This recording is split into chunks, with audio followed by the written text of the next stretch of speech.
Good morning everyone, welcome to the online class of target defence academy. बेटा, मैं हूं नूरुस्सलाम और आज मैं फिर से कुछ नई करंट अफेयर्स आपके लिए लेके आ गया हूं। बेटा, तो रेगुलर करंट अफेयर्स आप लोगों को लगातार मिल रही होगी, तो आप उसमें एकदम प्रैक्टिस कर रहे होंगे, आई होप सो। और सबसे इम्पोर्टेंट बात ये है कि बेटा इसकी प्रैक्टिस रेगुलर करते रहिए। मतलब आपको मैं करंट अफेयर बता तो रहा हूँ, उससे रिलेटेड क्वेश्चन क्या बन सकता है ये बता रहा हूँ, बट वो आपको अपने नोट्स में भी लिखने हैं और उसकी प्रैक्टिस लगातार करनी है। तो प्रैक्टिस के लिए अगर आपको कोई चीज़ नहीं मिल पा रही है तो आप टारगेट डिफेंस एकेडमी के टेलीग्राम चैनल पर प्रैक्टिस कर सकते हो, क्योंकि वहां पर क्विज के फॉर्म में ज़्यादातर करंट अफेयर्स के क्वेश्चंस, जीके के क्वेश्चंस आपको आराम से मिल जाएंगे, जो आपकी प्रैक्टिस को एक नए लेवल पर लेके जाएंगे। तो अगर आप बेटा आपको अच्छे से प्रैक्टिस करनी है तो आप क्या कर सकते हो, टारगेट डिफेंस एकेडमी के टेलीग्राम चैनल को ज्वाइन कर सकते हो। टेलीग्राम चैनल का लिंक डिस्क्रिप्शन में दिया हुआ है, तो आप वहां पे ज्वाइन कर सकते हैं। चलिए, आज है बेटा 11 मई और 11 मई की खास बातें जो है, या जो भी 11 मई की इंपॉर्टेंट करंट अफेयर है, उसको हम आपके सामने आज प्रेजेंट करेंगे। आगे बढ़ने से पहले दिखा बेटा बेटा अगर हम बात करते हैं कि भाई क्या खास है आज, तो भाई अनाउंसमेंट है एक। जो भी बच्चा एसएसबी की तैयारी कर रहा है वो हमारे ऑनलाइन बैचेस को ज्वाइन कर सक मतलब एसएसबी के ऑफलाइन बैचेस को ज्वाइन कर सकता है ना। एसएसबी के बैचेस शुरू हो गए बेटा, मतलब बनेंगे। कब से शुरू हो रहे हैं? 12 मई से। तो जिन भी बच्चों को एसएसबी के बैचेस ज्वाइन करने हैं वो हमसे कांटेक्ट कर सकता है। ठीक है, एसएसबी के ऑफलाइन बैचेस हैं जो कि 12 मई से शुरू हो रहे हैं। ठीक है, तो जिन भी बच्चों को एसएसबी में इंटरेस्ट है, एसएसबी करना चाहते हैं, वो सीधे सीधे आकर हमें ज्वाइन कर सकते हैं। ठीक है बेटा, चलिए तो शुरू करते हैं आज की करंट अफेयर। ठीक है, आज की पहली करंट अफेयर है, what is the primary objective of newly release climate finance taxonomy. भैया निर्मला सीतारमन जी ने ये बात बताई। क्या बताई? क्लाइमेट फाइनेंस, ठीक है, टेक्सोनॉमी। किसने? निर्मला सीतारमन, हमारी जो फाइनेंस मिनिस्टर है, उन्होंने इस टर्म को बताया और इसके बारे में बताया कि भैया ये क्या है। ये जो क्लाइमेट फाइनेंस टेक्सोनॉमी है ना बेटा, ये क्या करता है? It classify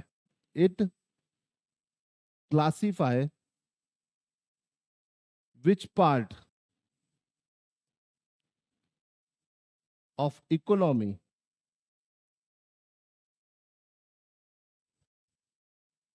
may be marked as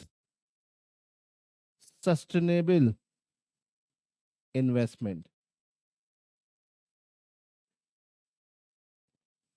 ठीक है, मतलब हमें एक ऐसा इन्वेस्टमेंट देखना है जो इन्वायरमेंट फ्रेंडली हो, to guide investment in the climate friendly technologies.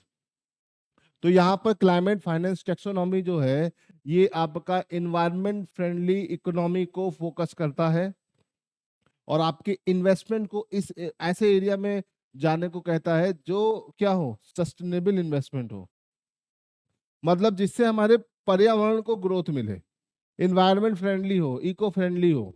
तो ऐसे इन्वेस्टमेंट में बेटा ज्यादा फोकस करने की बात चल रही है, तो इसे ध्यान रखिएगा, ये बहुत ही इंपॉर्टेंट है। ठीक है, चलो अभी ये तो बात हो गई हमारे इस क्वेश्चन के बारे में। चलिए आगे बढ़ते हैं, है ना, अगले क्वेश्चन की तरफ चलते हैं। अगला क्वेश्चन है, union cabinet minister recently approve 60,000 crore scheme for upgrading which sector. तो भैया यूनियन कैबिनेट मिनिस्टर फोकस कर रहे हैं इन आपका एम्प्लॉयमेंट में, और एम्प्लॉयमेंट कब होगा? जब आईटीआई इस पे ज्यादा फोकस होगा, इंडस्ट्रियल ट्रेनिंग इंस्टीट्यूट। ये पोस्ट स्कूलिंग स्कूल होते हैं जहाँ पे वोकेशनल ट्रेनिंग दी जाती है ना। आईटीआई बहुत टाइम से ही बहुत फेमस है, जो पॉलिटेक्निक्स होती हैं वो आईटीआई को कोर्स कराती है ना। ये आईटीआई ऐसे होते हैं कि बहुत सारी इंडस्ट्रीज होती हैं जहाँ पे छोटे छोटे हेल्पर्स की जरूरत होती है, जो क्या करते हैं, जिनको टेक्निकल काम आता है। तो ये एक वोकेशनल कोर्सेज होते हैं। अगर बच्चे इस तरह के कोर्सेज सीखे रहते हैं तो उनको, उनके पास एक स्किल होती है और उस स्किल के चलते उनको जॉब इजीली मिल जाती है। तो ये ध्यान रखिएगा, ये इंडस्ट्रियल ट्रेनिंग इंस्टीट्यूट पर गवर्नमेंट ने 60,000 करोड़ का क्या अपग्रेड करने का बात करी है इस स्कीम को, है ना। 60,000 करोड़ बहुत होता है इसके लिए, है ना। तो अब आईटीआईज को और अच्छे से फोकस किया जा रहा है। चलिए अगले क्वेश्चन की तरफ चलते हैं। Which international organisation recently concluded simulation exercise for the Indo Pacific logistic network. तो बेटा इंडो पैसिफिक लॉजिस्टिक नेटवर्क को आगे बढ़ाने के लिए नाटो ब्रिक्स क्वाड एशियन, तो देखो नाटो तो होगा नहीं क्योंकि भैया नाटो में आपका इंडियन ओशंस को कवर नहीं करता है, तो ये किसके लिए है? क्वाड के लिए। क्वाड जो है 4 लोगों का ग्रुप है, ठीक है। क्वाड की अगर हम बात करें तो बेटा 2007 में बना था, लेकिन 2017 तक आते आते 16 तक आते आते खत्म हो गया था, फिर इसे रीस्टैब्लिश किया गया 2017 में। और क्वाड में 4 देश आते हैं, है ना। एक आपका ऑस्ट्रेलिया, दूसरा इंडिया, तीसरा जापान और चौथा बेटा आपका यूएस। तो क्वाड मतलब 4, और 4 देशों का ये समूह है, और ये 4 देश मिलकर बहुत सारे अलग अलग तरह के प्रोग्राम्स चला रहे हैं, जिसमें एक आपका क्या है? Indo Pacific logistic network programme है, जो कि Quad nations Australia, India, Japan और यूएस ऑर्गेनाइज कर रहे हैं। ठीक है बेटा, चलो यहां से आगे बढ़ते हैं, अगले क्वेश्चन की तरफ चलते हैं। अगला क्वेश्चन है, हाँ, इंडियाज मैटरनिटी मोर्टेलिटी रेशियो, है ना, MMR has shown a decline trend due to which of the government scheme। भैया भारत में क्या होता है? भारत में जब बच्चा पैदा होता है तो अक्सर क्या होता है? उसकी डेथ हो जाती है। तो MMR क्या बताता है कि पर लाख कितने बच्चे डेथ हो रहे हैं। तो भारत का MMR रेशियो जो है वो पिछले 4-5 सालों में डिक्लाइन कर गया है ना। और वो ये कितना आ गया है? ये आ गया है आपका MMR रेशियो की अगर हम बात करते हैं बेटा, तो MMR रेशियो 93 पर लाख है ना, याद रखिएगा। मतलब 1 लाख बच्चों में 93 बच्चों की मरने की दिक्कत, मतलब डेथ हो सकती है, ठीक है, याद रखिएगा। हिंदी में बोलते हैं मातृ मृत्यु दर, है ना। तो ये जो रेशियो है ये काफी टाइम से हम कैलकुलेट करें, पहले ये रेशियो हजारों में हुआ करता था, 3 डिजिट में हुआ करता था, हमने इसको कम करके 2 डिजिट में ले आए हैं, और पर लाख की बात चल रही है, तो ये बहुत इंपॉर्टेंट है ना। अब ये किस स्कीम के द्वारा हुआ? तो वो हुआ जननी सुरक्षा योजना। बेटा जननी सुरक्षा योजना जो है ये एक ऐसी स्कीम है जिसमें जो प्रेग्नेंट वुमेन्स होती हैं, BPL कार्ड होल्डर वाली, या जो गरीब लोग होते हैं तो उनके बच्चों की केयर करना, है ना, बच्चा पैदा होने के बाद भी उसको सपोर्ट देना, ये इस योजना का मेन मोटिव है। जननी सुरक्षा योजना की बेटा अगर हम बात करते हैं तो ये योजना जो है गवर्नमेंट ऑफ इंडिया ने 2005 में शुरू किया था, है ना। लेकिन इससे पहले अगर हम बात करते हैं 1995 की, तो 1995 में नेशनल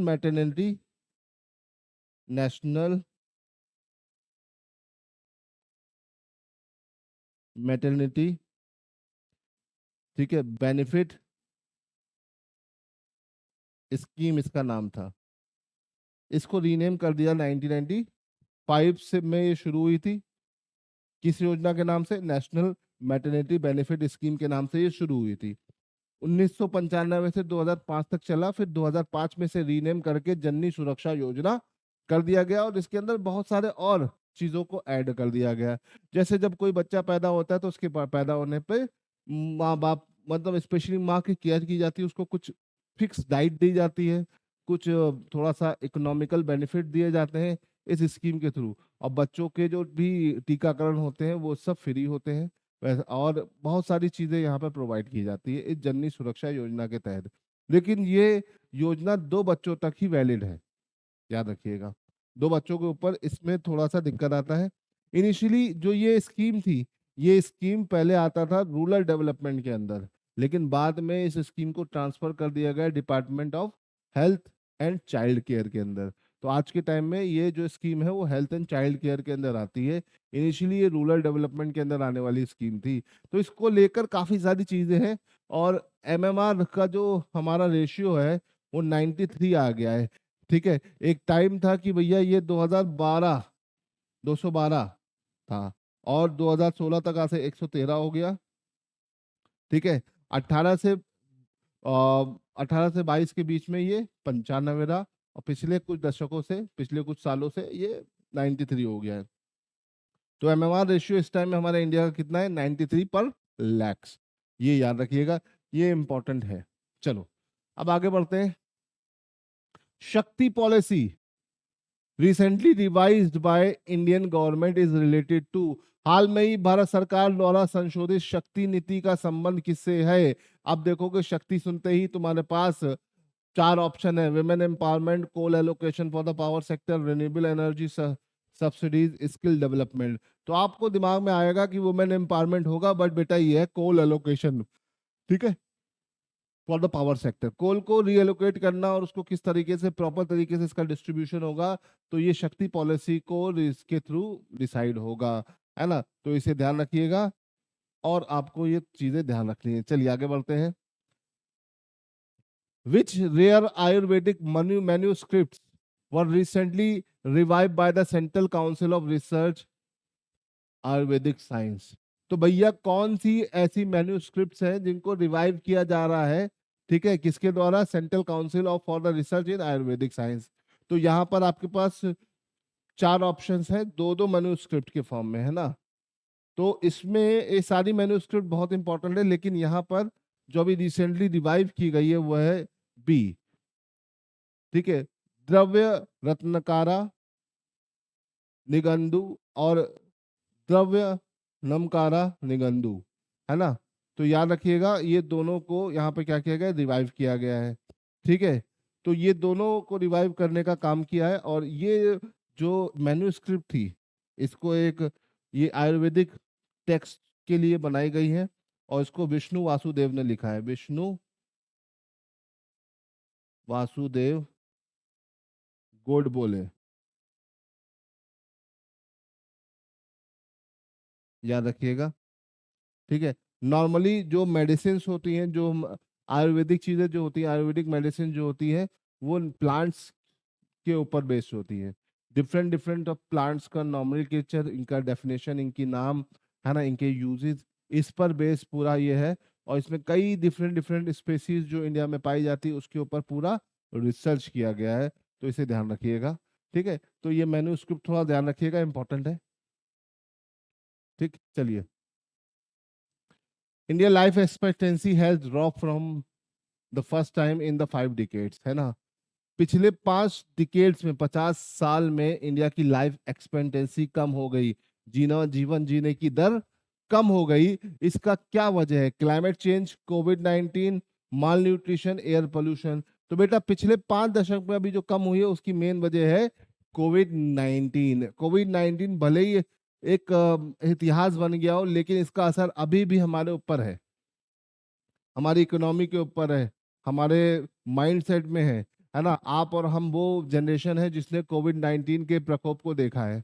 अब अगली 10 साल में आने वाली जनरेशन ये सब भूल चुकी होगी, है, उन्होंने ये देखा नहीं होगा, लेकिन कोविड-19 का प्रकोप तो हम लोगों ने देखा है, और किस तरीके से देखा है वो सब जानते हैं, है ना। चलिए यहाँ से आगे बढ़ते हैं। ये काफी रिसेंट की न्यूज है और रनिंग में चल रही है। Which country recently appointed Robert Prevost as its first pope, है ना। तो भैया रॉबर्ट प्रीवोस्ट जो है किस देश से बिलोंग करते हैं? क्वेश्चन ये होना चाहिए था, थोड़ी सी गलत होगी।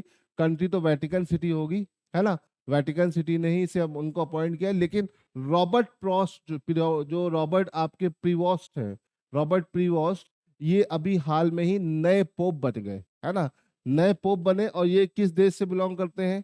इनका इनिशियल जो ओरिजिन है बेटा वो कहाँ से है? वो है आपका यूएस से, है ना। रॉबर्ट प्रीवोस्ट 69 ईयर्स के हैं, है ना। कितने ईयर्स के हैं? 69 ईयर्स के हैं। और इनको लियो, ठीक है, 14 के नाम से जाना जाएगा, लियो 14 के नाम से जाना जाएगा, तो इसे ध्यान रखिएगा, काफी इंपॉर्टेंट है। और यूएस से बिलोंग करते हैं और फर्स्ट अमेरिकन है ना, एक तरीके से देख सकते हैं। जो लास्ट वाले थे वो पहले साउथ अमेरिकन थे, ये नॉर्थ अमेरिकन है, ठीक। चलिए आगे बढ़ते हैं। Vietnam Vietnam War, the Vietnam War, which completed 50 years, was primarily influenced by, है ना। जो वियतनाम वॉर है जिसने भी अभी हाल फिलहाल में हमने 50 साल पूरे कर रहे हैं, है ना, ये किस युद्ध से इन्फ्लुएंस थी? है ना, cold war, industrial revolution, world war the rise of communism in Europe. तो बेटा ये जो वियतनाम वॉर थी, बेसिकली कोल्ड वॉर से इन्फ्लुएंस थी। दो देशों के बीच की कोल्ड वॉर ने क्या किया था, वियतनाम के दो हिस्से कर दिए थे। ठीक है, इसे ध्यान रखिएगा। वियतनाम का आज के टाइम में तो यूनिफिकेशन हो गया, एक टाइम ये था वियतनाम नॉर्थ और साउथ वियतनाम में डिवाइड हो गया था, और नॉर्थ में एक कंट्री और साउथ में दूसरी कंट्री का इन्फ्लुएंस था due to cold war. Cold war क्या होता है, जैसे रशिया और अमेरिका के बीच में कोल्ड वॉर चल रही है, तो कोल्ड वॉर क्या होता है कि ये डायरेक्टली नहीं होती, इनडायरेक्टली ये सब चल रहा होता है, और डिप्लोमेटिक वे में, पॉलिटिकल वे में चीजें आगे बढ़ रही होती है। तो कोल्ड वॉर के अंदर बहुत सारे फैक्टर्स होते हैं बेटा, जो आपको थोड़ा सा यहाँ पर ध्यान रखना है।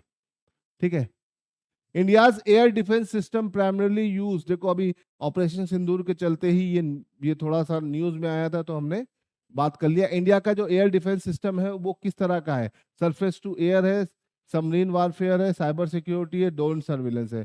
तो भैया एयर डिफेंस सिस्टम की जब भी हम बात करते हैं तो इसके अंदर सरफेस टू एयर मिसाइल्स का नाम आता है। किसका नाम आता है, सरफेस टू एयर मिसाइल्स का। तो इसे ध्यान रखिएगा, सरफेस टू एयर मिसाइल्स इसमें ज्यादातर आती है। क्लियर है, तो इसे ध्यान रखिएगा, बहुत इंपॉर्टेंट है। ठीक है बेटा, तो आज की जो भी टॉप करंट अफेयर्स थी हमने आपके साथ डिस्कस किया, आपको होपफुली आपको ये अच्छी लगी होगी। इसकी प्रैक्टिस टेलीग्राम पे आप कर सकते हो, तो प्रैक्टिस के लिए रेगुलर प्रैक्टिस करते रहिए, क्योंकि जितना आप इसे प्रैक्टिस करोगे आपके दिमाग में चीजें एकदम क्लियर होंगी। और अगर कहीं पर भी कोई डाउट है तो आप कमेंट में लिख के पूछ सकते हो, है ना बेटा, आप एकदम फ्री हो। तो याद रखिएगा, आपका कोई भी डाउट हो, कोई भी चीजें हो, तो उसको थोड़ा सा आपको क्लियर रखना है। ठीक है बेटा, चलिए फिलहाल आज के लिए इतना रहने देते हैं, मिलते हैं अगली क्लास में। टिल देन, जय हिंद, गुड बाय।